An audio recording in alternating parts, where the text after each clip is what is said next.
Hi friends, எல்லாம் எப்படி இருக்கீங்க? ரொம்ப நாள் ஆயிடுச்சு நம்ம வீடியோ போட்டு. இதுக்கு மேலே டெய்லி ஒரு லைனிங் ப்ளவுஸ் வீடியோ வருங்க. சிம்பிள் லைனிங் ப்ளவுஸ் தாங்க. சேரீ கிளாத் கூட வச்சு ஒரு 1/4 இன்ச்சு விட்டு தையல் போட்டுக்கோங்க. ஃபஸ்ட்டு எடுத்ததுமே நம்ம கை தையல் அடிச்சுக்கலாம். கை தையல் அடிச்சிக்கினா நம்மளுக்கு ஈஸியாக இருக்கும். ஒரு பாட்டாக நம்ம பிரித்து தையல் அடித்து எடுத்து வச்சுக்கிட்டா நம்மளுக்கு தைக்கிறது ஈஸியாக இருக்கும். 1/4 இன்ச்சு தையல் அடிச்சாச்சு. இந்த 1/4 இன்ச்சு படிமான தையல் போடுங்க. படிமான தையல் போட்டு நம்ம திருப்பி ஒரு நார்மல் தையல் போடுங்க. ஏன்னா படிமான தையல் போட்டு திருப்பி தையல் போடும்போது சுருக்கு வராதுங்க, ஃபினிஷிங் நல்லாயிருக்கும். இது ஒரு டிஷ்யூ பேப்பர் பட்டு சேரீ மாதிரி இருந்துச்சுங்க. டிஷ்யூ காட்டன் மாதிரி இருந்துச்சு. படிமான தையல் போட்டுட்டு சுற்றி நம்ம கிளாத்துக்கு தையல் அடிச்சிடுங்க. தையல் அடிச்சுட்டு வேஸ்ட் பீஸை கட் பண்ணிவிடுங்க. கட் பண்ணிவிட்டு பார்த்து நம்மளுடைய ஃபினிஷிங் நல்லாயிருக்கும். நல்லா ஒட்டை கட் பண்ணிவிடுங்க. கட் பண்ணிவிட்டு அதே மாதிரி 2 கைக்கும் கட் பண்ணி எடுத்துக்கோங்க. சேரீ ப்ளவுஸ் தைக்கிறப்ப நம்ம லைனிங் ப்ளவுஸ் தைக்கிறப்ப இது மாதிரி தைச்சி நீங்கள் படிமான தையல் போடும்போது உங்களுக்கு சுருக்கம் வராதுங்க. பார்க்குறதுக்கு நல்லா நீட்னஸாக அழகாக இருக்கும். எப்போயுமே சேரீ ப்ளவுஸுக்கும் காட்டன் ப்ளவுஸுக்கும் நிறைய வித்தியாசம் இருக்குது. காட்டன் ப்ளவுஸ் தைக்கிறது வேறு மாதிரி இருக்கும், நம்மளுடைய சேரீ ப்ளவுஸ் தைக்கிறது வேறு மாதிரி இருக்கும். ஏன்னா சேரீ ப்ளவுஸ் தண்ணியில் போட்ட உடனே லைனிங் தனியாகவும் சேரீ கிளாத் தனியாகவும் போயிடுங்க. நீங்கள் தைக்கும் போது இதை பார்த்து தான் தைக்கணும். ஒரு சிலர் என்ன பண்ணுவாங்கன்னா லைனிங் துவைச்சி அயன் பண்ணி அதுக்கப்புறம் தைப்பாங்க. நான் என்னுடைய லைனிங் கிளாத் நல்லா இருக்குங்க. அதே மாதிரி இந்த சாஃப்ட் கிளாத் சேரீ இருக்குல்ல, அதுக்கு நம்ம துவைச்சி அயன் பண்ணால் நல்லா தான் இருக்கும். ஆனால் நான் எதுவுமே துவைச்சி அயன் பண்ண மாட்டேன். நான் இதே மாதிரி தான் தைச்சிக்குவேன். எல்லாமே பட்டி எல்லாமே எடுத்து வச்சுட்டேன். இது முன்பக்கம் நம்ம கழுத்துக்கு தையல் போட்டுக்கோங்க. 1/4 இன்ச்சு விட்டு தையல் போடுங்க. 1/4 இன்ச்சு விட்டு தையல் போட்டுட்டு கட்டிங் போட்டுக்கோங்க. அங்கங்கே குட்டி குட்டியாக கட்டிங் போடுறப்ப நம்ம படிமான தையல் திருப்பிட்டு தைக்கிறப்ப நம்மளுக்கு ஃபினிஷிங் நல்லாயிருக்கும். இப்போ படிமான தையல் போடுங்க. படிமான தையலை போட்டுட்டு திரும்ப ஒரு தையல் நல்லா எட்ஜில் அடிங்க. அப்போ தான் பார்க்குறதுக்கு நல்லா அழகாக இருக்கும். ஒட்டில் அடிக்கும் போது ஃபினிஷிங் சூப்பராக கொடுக்குற மாதிரி இருக்குங்க. இந்த மாதிரி பட்டு சேரீக்கெலாம் இது மாதிரி கிளாத் நல்லாயிருக்கும், பார்க்குறதுக்கு நல்லாயிருக்கும். சுற்றி போட்டு வேஸ்ட்டு கிளாத்தை கட் பண்ணி எடுத்துக்கோங்க. அது மாதிரி சுற்றி எடுத்துக்கோங்க. சுற்றி எடுத்துகிட்டு கட் பண்ணி எடுத்துக்கோங்க. சுற்றி தையல் போடும்போது துணியை நல்லா இழுத்து 2 பக்கமும் லூஸ் இல்லாமல் இழுத்து தையல் போட்டு கட் பண்ணுங்க. இல்லைன்னா நடுவில் லூஸ் விழுங்க. இந்த கிளாத் பெரும்பாலும் விழாது. ஏன்னா இந்த கிளாத் நம்ம எப்படி தைக்கிறோமோ அது மாதிரி உக்காந்துக்கும். நம்ம சேரீ கிளாத் இந்த மெலிசாக இருக்குது இல்லைங்க, அந்த சேரீ கிளாத்தெல்லாம் விழுங்க. ஏன்னா ப்ளவுஸ் ஈஸி தாங்க. நீங்கள் ரொம்பலாம் கஷ்டப்பட தேவையில்லை தைக்கிறதுக்கு. ஃபஸ்ட்டு ஒரு 10 நாளைக்கு நீங்கள் நம்ம தைக்கிறத மெயின்டைன் பண்ணி அழகாக பார்த்தாவே உங்களுக்கு எப்படி தைக்கணுன்றது வந்துருங்க.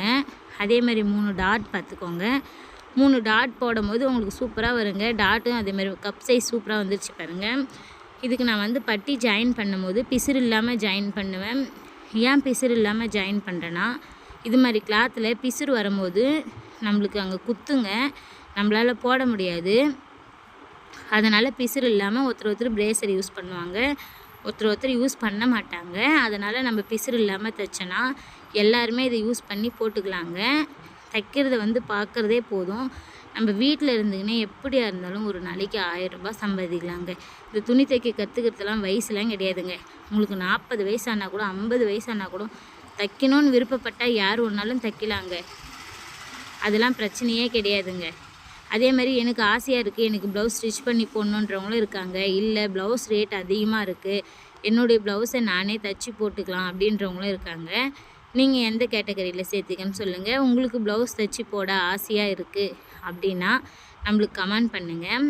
ஒவ்வொரு பாட்டாக உங்களுக்கு நாங்கள் சொல்லித்தரோம். என்னால் முடிஞ்சதை நான் சொல்லித்தருவேங்க.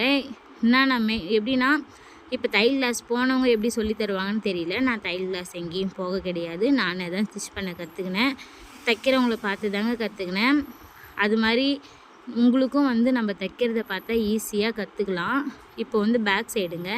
பேக் சைடு அதே மாதிரி கழுத்துக்கு நம்ம தையல் போட்டு கட் பண்ணிவிட்டு கட்டிங் போட்டு திருப்பிக்கலாங்க. எல்லா தையலுக்குமே படிமான தையல் போடணும். அதை விட நம்ம கட் பண்ணும்போது 1/4 இன்ச்சு விட்டுட்டு தாங்க கட் பண்ணணும். அப்போ தான் நம்மளுக்கு தைக்கிறதுக்கு ஈஸியாக இருக்கும். சரிங்களா? நான் இதில் லைனிங் கிளாத் கீழே பெருசாக இருக்கும். எனக்கு இதில் மெயின் அந்த பார்ட்ருங்க. அந்த பார்ட்ரு இடுப்புக்கு வர மாதிரி தைக்கணும். சரிங்களா? அதனால் நான் அந்த பார்ட்ரு இடுப்புக்கு வர மாதிரி அவங்களுக்கு கழுத்து இடுப்பு எல்லாமே இறக்கி வச்சு தைச்சிருக்கேன். சேரீ பார்க்குறதுக்கு நல்லா தாங்க இருந்துச்சு. ஆனால் இதை கட்டுறதுக்கு கொஞ்சம் கஷ்டமாக தான் இருக்கும். அயர்ன் பண்ணி கட்டினா நல்லா இருக்குங்க. அதே மாதிரி கழுத்தை ஒட்டி தாங்க தையல் போடணும். கழுத்தை ஒட்டி தையல் போடுறப்ப உங்களுக்கு ஈஸியாக இருக்கும். அக்கா எனக்கு தைக்க தெரியும், ஆனால் எனக்கு வந்து லைனிங் ப்ளவுஸு தைக்க தெரியாது, காட்டன் மட்டும்தான் தைக்க தெரியும். அதுக்கப்புறம் எனக்கு டிசைன்லாம் வைக்க தெரியாது அப்படின்றவங்களுக்கு சின்ன சின்ன டிசைனுங்க சிம்பிளாக கற்றுக்கலாங்க. ஒரு பிரச்சனையுமே இல்லை. நம்ம வீட்டில் இருந்தே கொஞ்சம் கொஞ்சமாக தைங்க. லைனிங் வந்து இழுத்து விட்டு தைங்க. ஏன்னா நான் வந்து ஒட்டில் தையல் போடுறதால கிளாத்தை வந்து இழுத்து விட்டு தாங்க தைச்சிக்கிறேன். அதேமாதிரி சுற்றி அடிச்சுட்டு கட் பண்ணி சைடு ஃபுல்லாக கட் பண்ணி எடுத்துடுங்க. சைடு கட் பண்ணி எடுக்கும்போது கொஞ்சம் நீட்டாக அழகாக கட் பண்ணி எடுங்க. அப்போ தான் ஓவர்லாக் போடும்போது பிசுறு இல்லாமல் இருக்கும். நம்மளுக்கு கட் பண்ணி எடுத்துடுங்க. எடுத்துகிட்டு வந்து இப்போ வந்து டாட் பிடிச்சிடுங்க. இப்போ டாட் பிடிச்சா கொஞ்சம் ஈஸியாக இருக்கும் உங்களுக்கு. டாட் பிடிச்சிடுங்க. எப்பவுமே லைனிங் ப்ளவுஸ் தைக்கிறதுக்கு ஈஸியாக தாங்க இருக்கும். ஆனால் வந்து லைனிங் துணியும் சேரீ கிளாத்தும் வந்து நல்லா ஒப்பாக இருக்கணுங்க. அப்போ தான் நல்லாயிருக்கும் பார்க்குறதுக்கு. இப்போ நான் லேஸ் வைக்கிறேங்க. சிம்பிளாக வைக்கிறேன். அந்த லேஸு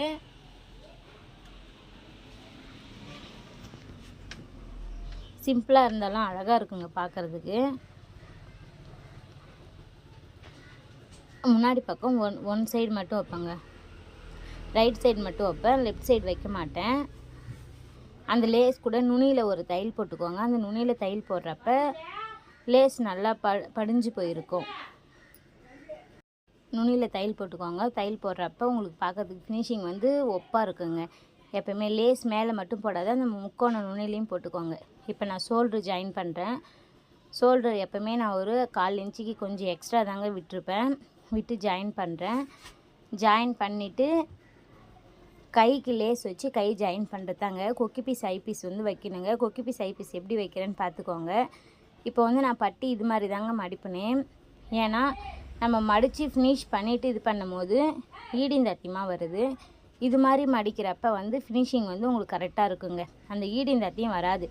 இப்போ வந்து கொக்கி பீஸும் ஐ பீஸும் கரெக்டாக இருக்குன்னா கரெக்டாக இருக்குது பாருங்கள். இப்போ வந்து கொக்கி பீஸ் வச்சுக்கோங்க. கொக்கி பீஸ் வந்து நம்ம மேல் பக்கமாக வச்சு உள் பக்கமாக திருப்புங்க. அப்படி திருப்புறப்ப உங்களுக்கு வந்து நல்லாயிருக்கும். இதை திருப்புறம் பாருங்கள். அது மாதிரி வச்சு திருப்பிடுங்க. டைலரிங் வந்து எப்போ ஒன்றாலும் கற்றுக்கலாம். நீங்கள் கற்றுக்கிறதுக்கு வந்து பயப்படாதீங்க.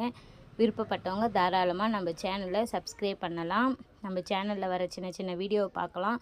இப்போ நான் பேசுகிற இந்த போடுற எல்லா வீடியோவுமே பொறுமையாக நிதானமாக தாங்க இருக்குது. உங்களுக்கு தைக்க தெரியலனா கூட நீங்கள் கண்டிப்பாக இந்த வீடியோவை பார்த்து தைக்கலாம்.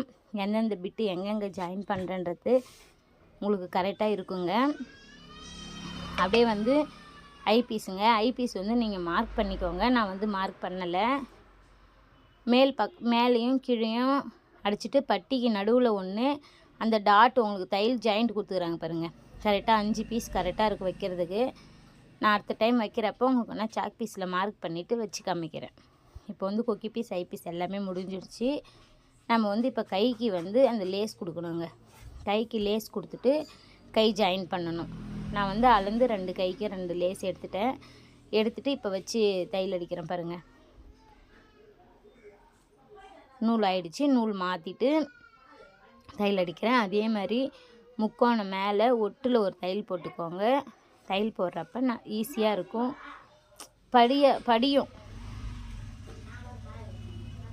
படியும் நல்லாயிருக்கும் பாருங்கள். ஃபினிஷிங் வந்து நல்லா இருக்குங்க தைக்கிறதுக்கு. எப்பயுமே நீங்கள் தைக்கிறப்ப இப்படி தாங்க ஃபினிஷிங் பண்ணணும்.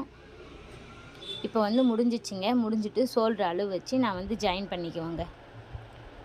இது மாதிரி நான் ஷோல்டரில் கட்டிங் போட்டுனா அந்த ஷோல்டரோட இது நேராக வச்சு இதை ஜாயின் பண்ணுறேன் பாருங்க.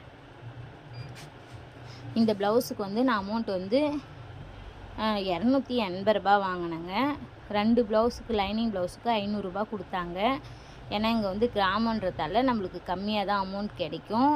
அதே மாதிரி ஓவர்லாக் போட்டாலும் சரி, ஓவர்லாக் போடலைனாலும் சரி வாங்கிட்டு போயிடுவாங்க. ஏன் போடலை என்னன்னு கேட்க மாட்டாங்க. ஒரு கை ஜாயின் பண்ணியாச்சு. இன்னொரு கை பாருங்கள். 2த்துக்குமே நீங்கள் ஜாயின் பண்ணும்போது ஒரு கட்டிங் போட்டுக்கோங்க. அப்போ தான் ஷோல்டருக்கு நடுவில் வைக்கிறப்ப ஈஸியாக இருக்கும்.